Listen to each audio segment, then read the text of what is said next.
This is Clark from V12ICpack.com. Hey, before I put this thing together, I thought I'd show interested parties how to get the fuel injectors out. It's not a big deal. Certainly out of the car, it's a whole lot easier to deal with.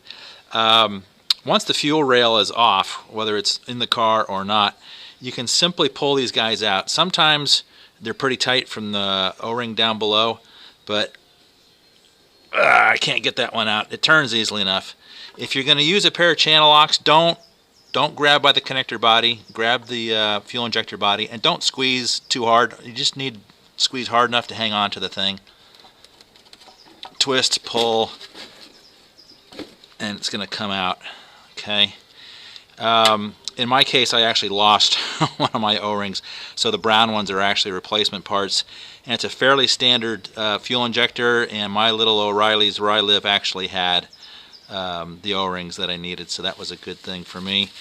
What I'm doing is I'm cleaning these things out, just the debris. I had a lot of crud on the manifold here, so if we turn this thing over, you won't be able to do this if it's on the car, but it's off the car.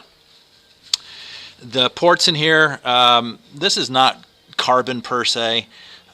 You've got your crankcase breather hoses that are dumping some oily vapors in here, and over time you're going to get accumulation of a crud buildup in here. So since I've got this thing off, I've done these two, and I've done the other side over there.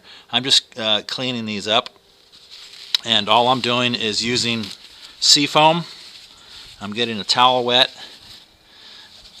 Seafoam, if you've never heard of it, this is awesome stuff. I'll put it in chainsaws when they've been sitting off season. It cleans up the little carburetors great. You can put it in diesel fuel. You can put it any kind of gas, and it will clean anything that's in the fuel line. So whether you got fuel injection or carburetors, it's great. But you can see here, this stuff, it just eats this stuff up.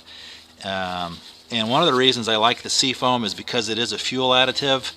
If I've got some left over or it's built up somewhere, I'm trying not to pour it down into this intake manifold at all, but at least it's something that's designed to burn mixed with fuel, so that it's not a big deal if I've got some left over. But what you want to make sure is you don't have any crud once you take your fuel injectors out, and you need to be careful if you're doing this with the on the car. Clean out the top side over here of any debris, almost like a spark plug hole that's recessed. Because when you pull this fuel injector out, if you've got any crud, it's going to drop through. So as I'm cleaning these, I'm making sure that I've got nice and clean through there. And again, just a little more. I don't want to spend a whole lot of time with this video of me just cleaning this, but I wanted to show what I'm doing here. And you can see those will clean up pretty well. I just don't want these things to leak after I've put them back in from having some crud built up on here. So it's the same O-ring. Since I don't have any leaks and they only had one package of O-rings, I'm not going to fool the bottom ones. But it's the same O-ring top and bottom. You just want to make sure that that's clean of any debris so that when you put it back in, you're not going to have. It's just the pressure from the fuel rail pinching this into the manifold and pinching it over the fuel rail area as well. So I'm going to clean that up a little bit more, but I won't waste your time watching this. When you put these back in, they don't necessarily snap, and this is what I was talking about, making sure that if you've got access to this, this is a pain if it's on the car, but since I've got it off, I'll make sure I clean this up as much as I can. And then these just push in. Sometimes they get a little bit of a snap to them, and sometimes you think, oh, it didn't go in because it just kind of went seamlessly. But, okay, I just pushed it in. I'll flip it over here, and I'm in all the way. Okay, so it's just the tension that's sort of built up over time. The O-rings kind of bind up, and that's why they're a little harder to get out. But putting them back in is a pretty simple process. So if you've got a bad fuel injector, and a bad fuel injector can cause a misfire, this is the injector is going to open up in here. It's like a valve seat in the actual engine for your intake and exhaust valves. And if you've got some crud that came through, this seat may not be able to close, in which case fuel is always going to weep through there. Or these are electronically activated, obviously, and if you've got a bad injector electronically in the body of that thing, these aren't going to operate. So I've got 3 more to clean up, and I'll be ready to put this thing back on the car.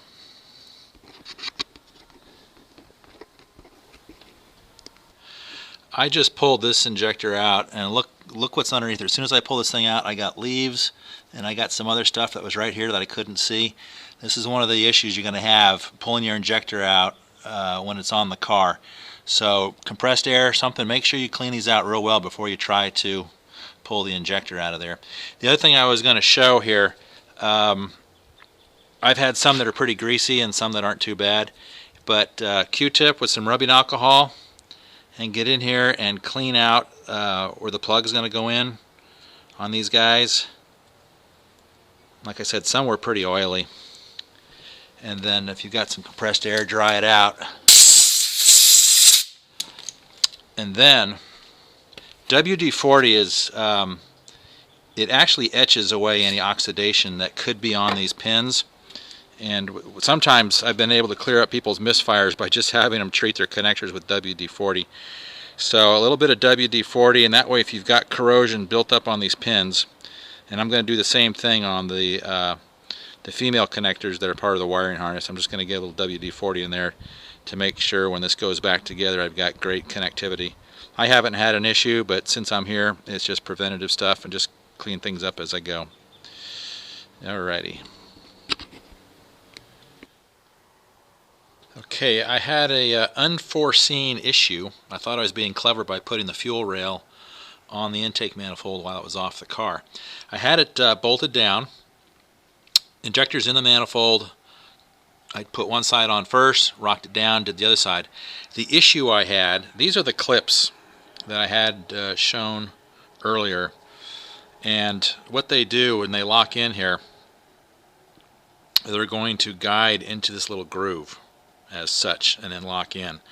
And the problem I'm had was that with this inserted into the manifold, it's down too low. Even with the fuel rail bolted down, the injector was not fully into the fuel rail, and short of a pry bar, screwdriver, or something trying to lift this guy up into the fuel rail, it didn't seem like something I wanted to pursue for very long. So I just undid it, took it out, and I've actually inserted the fuel injectors into the rail first. They go in very easily, but my problem was, I'll pull this back out, it was only seating like that, okay? And then with the line down here for the clip, you couldn't put the clip in, and there was no way to push down because these tabs were screwed onto the top. So by doing it this way, but if you don't take your fuel rail, if you don't have the manifold out of the car and you did an injector swap and you're trying to get this thing in, I figured if I can show you what you probably can't see, it might help you understand what you need to do. So you got to have this groove pretty near the top. You're going to slide this guy in here. What's going to happen is these slots here are going to go over that tab, and it's all going to line up and lock into place. And if the injector is turned, you got to get into this tab here, okay, straight across, and then that guy will go in all the way as such. That's locked in now. Alright, and now at this point we can insert the fuel rail. But like I said, I couldn't get the injectors into the fuel rail without doing it this way. So hope that helps you out.